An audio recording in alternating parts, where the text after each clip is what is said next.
Новиот закон за минерални суровини по половина година одмрзнат, информираше претеничката од Дом Лилијана Поповска. Постапката за негово донесување стартуваше пред неколку дена.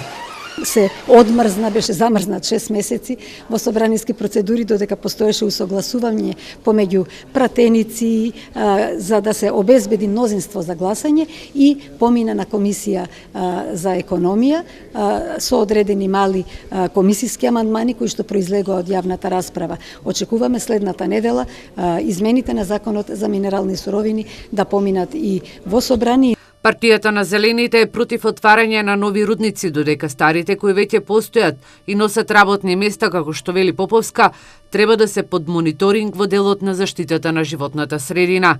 Сасат, Ораница, Злетово и Бучим се рудници кои засега даваат економски развој на општините Македонска Каменица, Крива Паланка, Пробишти и Пирадовиш. Во моментот општина Македонска Каменица нема долгови, сервисирани се долговите и во моментот имаме позитивно салдо во општината. Очекуваме за 15 на дена и нова концесија од рудник Саса во износ од 30 милиони денари, така да планираните проекти можеме да ги спроведуваме.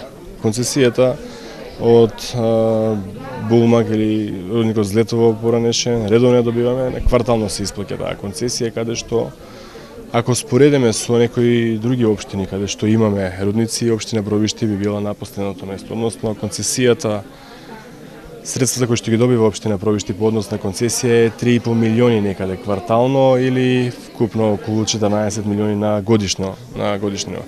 Во рударскиот сектор во земјава вработени се околу 13.000 лица.